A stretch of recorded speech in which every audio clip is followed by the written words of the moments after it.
Olá, muito boa noite, a paz do Senhor. Estamos juntos mais uma vez para falarmos sobre a gloriosa e poderosa Palavra de Deus. E estaremos dando então prosseguimento à leitura bíblica do segundo livro de Reis. Hoje nós estaremos meditando em 2 Reis, o capítulo de número 9 e o verso 14 a seguir, que fala exatamente desta forma. Então, Jeú, filho de Josafá e neto de Ninzi, começou uma conspiração contra o rei Jorão, na época em que este defendeu com todo o Israel Ramote-Gileade contra Hazael, rei da Síria. O rei Jorão tinha voltado a Jezreel para recuperar-se dos ferimentos sofridos na batalha contra Hazael, rei da Síria. Jeú propôs: se vocês me apoiam, não deixe ninguém sair escondido da cidade para nos denunciar em Jezreel. Então ele subiu em seu carro e foi para Jezreel, porque Jorão estava lá se recuperando, e Acázias, rei de Judá, tinha ido visitá-lo.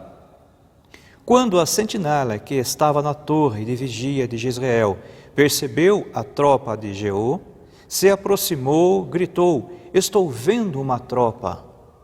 Jorão ordenou: envie um cavaleiro ao encontro deles para perguntar se eles vêm em paz. O cavaleiro foi ao encontro de Jeú e disse: o rei pergunta: vocês vêm em paz? Jeú respondeu: não me venha falar em paz, saia da minha frente. A sentinela relatou: o mensageiro chegou a eles, mas não está voltando. Então o rei enviou um segundo cavaleiro. Quando chegou a eles, disse: o rei pergunta: vocês vêm em paz? Jeú respondeu: não me venha falar em paz, saia da minha frente. A sentinela relatou: ele chegou a eles, mas também não está voltando. E acrescentou: o jeito do chefe da tropa guiar o carro é como o de Jeú, neto de Ninzi, dirige como louco. Jorão ordenou que preparassem seu carro de guerra. Assim que ficou pronto, Jorão, rei de Israel, e Acázias, rei de Judá, saíram, cada um em seu carro, ao encontro de Jeú. Eles o encontraram na propriedade que havia pertencido a Nabote de Jezreel. Quando Jorão viu Jeú, perguntou: você vem em paz, Jeú?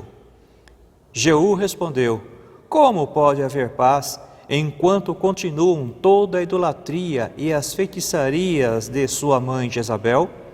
Jorão deu meia volta e fugiu gritando para Acázias: traição, Acázias!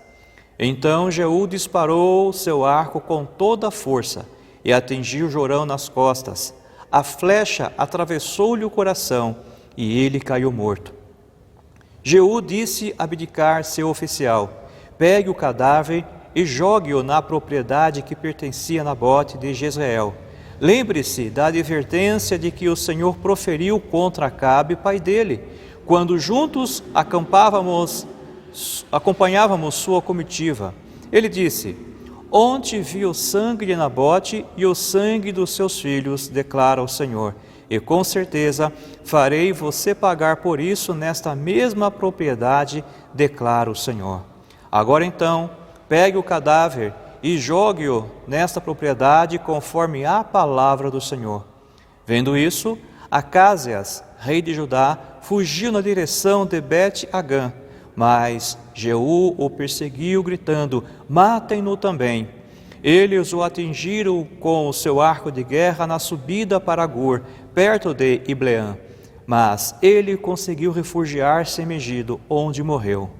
Seus oficiais o levaram a Jerusalém e o sepultaram com seus antepassados em seu túmulo na cidade de Davi. Acázias havia se tornado rei de Judá no 11º ano de Jorão, filho de Acabe. Até aí a leitura da palavra de Deus.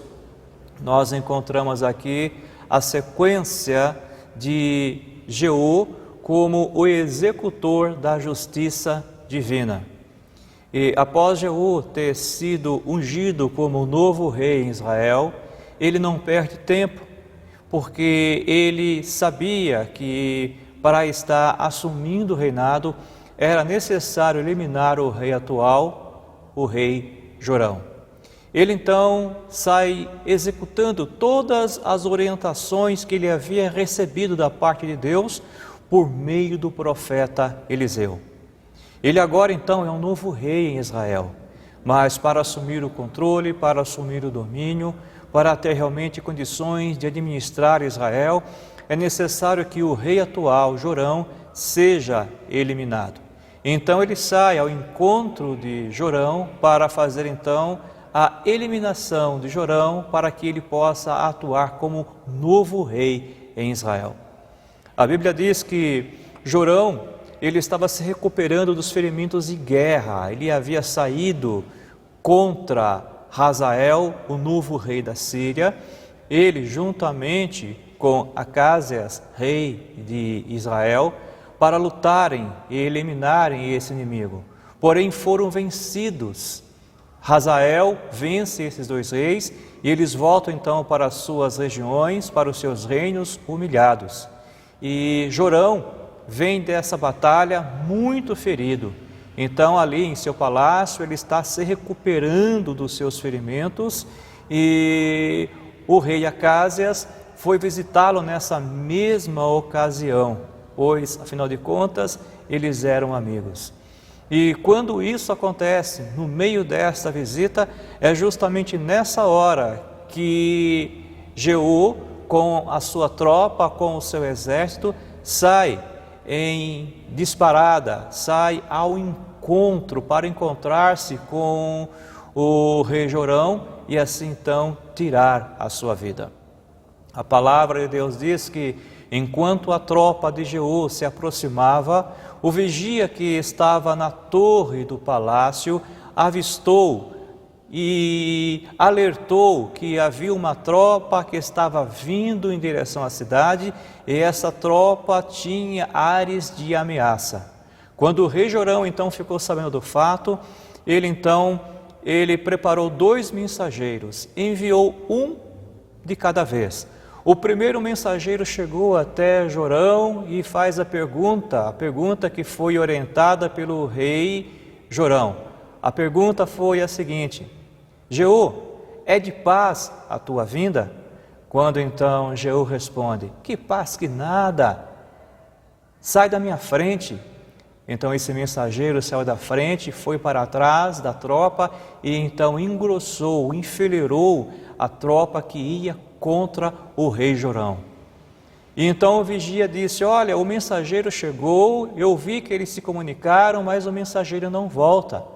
Então o rei Jorão preparou outro mensageiro com a mesma pergunta. E quando o segundo mensageiro chega até Jeú, faz a mesma pergunta e Jeú dá a mesma resposta: que paz que nada, sai da minha frente. E o segundo mensageiro então vai e alia-se a Jeú ao encontro do rei Jorão. A Bíblia então relata que, intrigado com a situação, o próprio rei Jorão, ele resolve ir verificar o que está acontecendo. Então ele manda preparar ali o seu carro de guerra e ele sai, mas ele não vai só. O seu amigo, o rei Acasias, o acompanha nessa caminhada ao encontro das tropas de Jeú. O texto ainda fala que ao se encontrarem, Jorão pergunta: você vem em paz? E Jeú lhe responde: como pode haver paz enquanto continua toda a idolatria e feitiçaria através da sua mãe Jezabel? Então, neste momento, foi que Jorão entendeu que realmente a vinda de Jeú com a sua tropa não era de paz, mas era sim para tomar o seu reino. A sua ida era uma ida de guerra e não de paz. E nesse instante, então, o rei Jorão, ele gritou para o seu amigo, o rei Acasias, dizendo: é traição. Ele deu meia volta, tentou fugir, mas a Bíblia diz que Jeú, ele pegou do seu arco e com toda a força lançou uma flecha, e essa flecha lhe acertou as costas e atravessou-lhe o coração. E naquele exato momento o rei Jorão, ele cai morto. A Bíblia ainda fala que quando chegam próximo ao cadáver, um oficial de Jeú, Abdicar, ele então pega o corpo e lança o corpo no campo de Nabote. E lançando ali no campo de Nabote, houve então o cumprimento de uma profecia antiga que Deus já havia dado através do ministério do profeta Elias a esse respeito. Porque Acabe, que era pai de Jorão, havia feito uma matança, matado Nabote, matado ali os seus filhos. Então Deus assim disse: olha, eu vi o que Acabe fez, eu vi o sangue que foi derramado, eu vi o sangue inocente que foi derramado nessa terra. E naquele dia o Senhor então disse que, da mesma forma que o sangue da família de Nabote havia sido derramado, também os da casa de Acabe seriam derramados no mesmo lugar. E naquele exato momento então se cumpriu, porque Jorão, filho de Acabe, havia sido morto naquela região, e o seu sangue esparramou-se pelaquela região, e o seu corpo também foi lançado no mesmo campo, no mesmo terreno, onde foram mortos Nabote, juntamente com a sua família. E o texto nos fala que após este acontecido, Jeú, ele sai também perseguindo, ele sai ao encontro do rei que sobra, que é o rei de Israel, o rei Acázias. E ele persegue a tal ponto que ele então mais uma vez usa do seu arco e consegue atingir o seu tiro de flecha certeiro, atinge o rei Acázias, mas ele não morre, ainda assim ele consegue fugir. A Bíblia diz que ele foge, ele consegue se refugiar, mas passou-se um certo tempo e mediante as feridas, os ferimentos, ele vem a falecer, ele vem a morrer. Esse é o texto que nós lemos e é a recapitulação que nós acabamos de fazer. E o que é que nós queremos dizer com tudo isso, com base nesse texto? Nós queremos dizer que a vingança pertence a Deus. A vingança não pertence a mim. A vingança não pertence ao homem. A vingança pertence ao Senhor. Muitas vezes nós sofremos injustiças. Muitas vezes nós sofremos maldades. Muitas vezes nós somos caluniados. E muitas vezes nós queremos fazermos justiça com as próprias mãos. Muitas vezes nós queremos responder à altura. Mas a palavra de Deus nos orienta e nos ensina que esse ato de vingar não pertence ao ofendido, mas o ato de vingar-se pertence ao Senhor, o justo juiz, o juiz de toda a terra que vê todas as coisas e que no tempo certo estará retribuindo a cada um segundo as suas obras. Aquilo que o homem plantar, isso também ceifará, nos ensina a palavra de Deus. E aqui nesta ocasião nós encontramos justamente isso, o momento da colheita, o momento da paga, o momento do juízo, mas também o momento da vingança divina. Deus havia prometido, através da profecia, que o sangue dos filhos de Nabote seria vingado.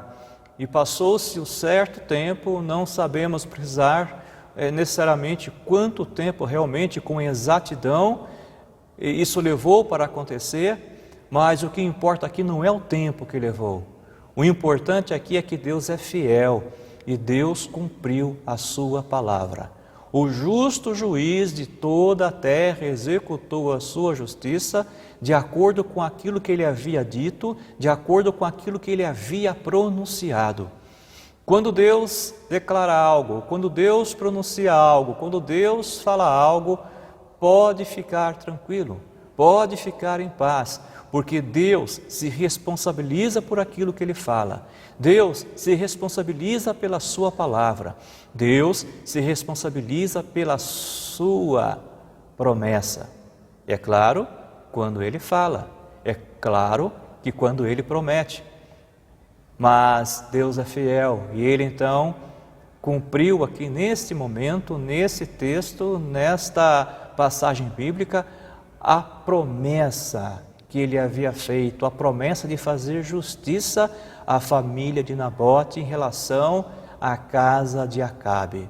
Então agora o rei Jorão, que era filho de Acabe, sendo morto, Jeiel tinha sido levantado como rei para fazer justiça, para fazer uma limpeza espiritual, uma limpeza física, para fazer uma reforma administrativa, mas também uma espécie de reforma espiritual em Israel, porque o povo estava mergulhado em muita idolatria através de Acabe, através da sua descendência, mas também através da influência diabólica, a influência maléfica da sua esposa, a rainha Jezabel. Muitos haviam sido mortos, muitos haviam sido torturados, muitos haviam tido seu sangue inocente derramado, e Deus agora então usando da instrumentalidade como um instrumento, Jeú, que agora então rei realmente, porque havia matado o rei Jorão, então ele assume realmente como rei, e ele então começa a fazer essa limpeza, a realizar essa administração como realmente um instrumento nas mãos de Deus. E mais uma pausa aí. Realmente Deus é carinho, Deus é bondade, Deus é amor, e nós temos sempre que possível falado e afirmado essa realidade. Mas uma outra coisa que nós não podemos esquecer é que Deus também é justiça. Deus é fogo consumidor e aquilo que Ele fala, Ele executa. A sua justiça precisa ser cumprida, a sua justiça precisa ser executada. E quando Deus exerce o seu juízo é sem misericórdia, porque o seu juízo é justo. Ele havia dado tempo para arrependimento, mas não houve arrependimento. Então por isso Deus usa de muita dureza a vida deste homem, Jeiel, para realizar ali os seus desígnios. Jeiel era um homem de coração duro, Jeiel era um homem que tinha pouca sensibilidade, era um homem, podemos assim dizer, de sangue frio. Nós, logo mais, nas demais mensagens, falaremos um pouquinho mais do comportamento de Jeiel, mas ele era o homem do momento, a ferramenta que Deus estava usando, que Deus precisava no momento para realizar ali a sua justiça. Então, quando for necessário, Deus certamente usará, seja a pessoa que for, como instrumento para executar a sua justiça. Então, lembrando, Deus é amor, bondade e misericórdia, mas Deus também é justiça e cumpre aquilo que Ele promete. E o nosso Deus é um Deus de vingança, é um Deus vingador. Então, não queira você fazer justiça, não queira você fazer a vingança, mas entregue nas mãos do Senhor, porque Deus, o justo juiz, irá vingar a sua causa, irá vingar as injustiças, irá vingar as calúnias, irá vingar os levantes e fará justiça para você que entregou a causa nas suas mãos e que aprendeu a esperar nele pacientemente. Então, amado ouvinte da palavra de Deus, entenda que você tem um Deus que olha pela sua vida, um Deus que preza pela sua vida, um Deus que tem cuidado de ti, um Deus que se preocupa com você, mas um Deus que quer que você assuma a sua posição e quer que você permita que Ele assuma a posição de Deus. E a vingança pertence ao Senhor. E para finalizar, eu quero ler com vocês um trecho da Palavra de Deus que se encontra no livro de Deuteronômio, no seu capítulo 32 e o verso 35, que diz assim: a mim pertence a vingança e a retribuição. No devido tempo, os pés deles escorregarão. O dia da sua desgraça está chegando e o seu próprio destino se apressa sobre eles. Então essa é uma afirmação bíblica e é uma promessa de que Deus é o que traz vingança. Deus é o nosso vingador. Deus é o que analisa, julga e vem com vingança sobre as nossas causas, as quais nós entregamos em suas mãos. Que Deus possa abençoar a sua vida, que Deus possa abençoar a sua família e que você esteja debaixo da proteção do Deus Altíssimo, entendendo que a vingança não pertence a você, mas a vingança pertence a Ele, o Deus Todo-Poderoso. Gostaria de orar agora em favor da sua vida e da sua família.